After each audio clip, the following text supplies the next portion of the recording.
और अपने दर्शकों को यहां पर एक अहम जानकारी दे दें। एलएसी पर चीन से आज फिर बातचीत होने जा रही है। 10 बजे ब्रिगेड कमांडर लेवल की जो बैठक है उसका वक्त मुकर्रर किया गया था। चुशूल में एलएसी की टेंशन पर आज भी चर्चा हो रही है। यानी आप देखिए, बातचीत लगातार हो रही है, उसके बावजूद जो चीन है वो एलएसी पर किस तरह की हिमाकतें कर रहा है और जो भी कहा जाता है बातचीत में उसको मानने को तैयार नहीं होता, ग्राउंड पर इंप्लीमेंट करने को तैयार नहीं होता। बेनतीजा रही है पिछले 2 दिन की मीटिंग, ये भी आपको बता दें। लेकिन बातचीत आज एक बार फिर हो रही है। तीसरे दिन ब्रिगेड कमांडर लेवल की ये बैठक हो रही है। हमारे साथ आदित्य राजकौल भी मौजूद हैं, इस वक्त सीनियर जर्नलिस्ट हैं, एलएसी पर ही इस वक्त मौजूद हैं संजय सॉय के साथ।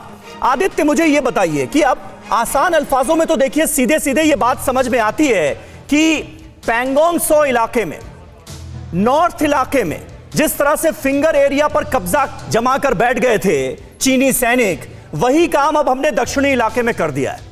तो आज जब हम टेबल पर बैठेंगे, बातचीत का रास्ता जो है उसे आगे बढ़ाया जाएगा, तो कहीं ना कहीं सिचुएशन हमारी बहुत स्ट्रांग है। तो बार्गेनिंग पावर जो है वो बढ़ गया है कि अब अगर वो कहेंगे कि वहां से आप हटिए पीछे, यहां तो ज्वाइंट पेट्रोलिंग होती थी, तो हम कहेंगे कि भैया आप तो हट जाइए पीछे, हम तो आपसे इतने दिन से कह रहे हैं कि फिंगर 4 से फिंगर 8 का इलाका जो है वो खाली कीजिए, आप नहीं कर रहे हो, तो हम क्यों कर दें?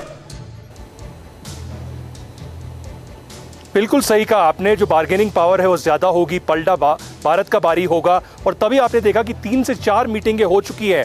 आज ऑलमोस्ट चौथी मीटिंग है जो 10 बजे शुरू हो चुकी है ब्रिगेड कमांडर लेवल पर चुशूल मोल्डो के इलाके में। लेकिन तब भी चीन जो है इनकार कर रहा है, बार बार जो एविडेंसेस रख रहा है। दूसरा मैं आपको बता दूं कि कल दिल्ली में भी मीटिंग हुई, यहाँ पर भी मीटिंग हुई, मेरी अधिकारियों से बात हुई दिल्ली में और यहाँ पर नदन कमांड में भी। मेरे को जो बताया गया, हाँ चाइना के नज़रिए से ये एक ऑफेंसिव एक्शन था, लेकिन हमारे नज़रिए से ये एक डिफेंसिव एक्शन था, क्योंकि ये भारत की अपनी टेरिटरी है, ये हमारी इंडियन टेरिटरी है और इंडियन आर्मी किसी भी हद तक जा सकती है उस टेरिटरी को सुरक्षित रखने के लिए। और वही वहां पर किया। जब ट्रूप मूवमेंट देखी गई, जब देखा गया कि टैंक मूवमेंट चाइनीज की हो रही है, इमीडिएटली स्पेशलाइज्ड यूनिट को नसीहत दी गई, उनको इंस्ट्रक्शंस दिए गए, आप इमीडिएटली वहां पर कार्रवाई करिए और उन हाइट्स को, सदर्न बैंक जो था पैंगोंग को, उसको ब्लैक टॉप को पूरी तरीके से कब्जा कर दिया गया। और जैसे मेजर सोई ने बोला, जितना भी उनका सोफिस्टिकेटेड सो कॉल्ड जो सर्वेलेंस इक्विपमेंट था, कैमरास थे, उनको तहस नहस कर दिया गया पूरी तरीके से। तो ये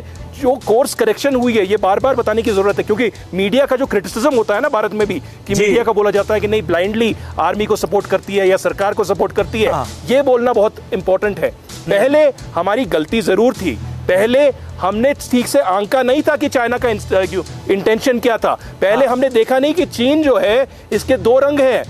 तो चीन ने जो किया हमने गलवान में, उसके बाद हमने कोर्स करेक्शन की। पहले जो चेन्नई कनेक्ट हुआ, वुहान स्पिरिट हुआ, उसको पीछे कर दिया गया। नरेंद्र मोदी जी ने और जो सिक्योरिटी अपैरेटस है यहाँ पर अजीत डोवाल जी के कमान में, उन्होंने इंस्ट्रक्शन दिए कि जो भी कदम उठाने पड़े इंडिया की सोवरेनिटी के लिए, वो कदम उठाए जाएंगे, बिल्कुल उठाए जाएंगे। बिल्कुल सही आप कह रहे हैं, भारत की संप्रभुता के साथ कोई समझौता नहीं किया जा सकता है। ये मैसेज बहुत क्लियर था, कड़ा संदेश दिया गया था, लेकिन उसके बावजूद भी चीन को समझ में नहीं आया। परवाह देश की, सोमवार से शुक्रवार रात 10 बजे TV9 भारतवर्ष पर।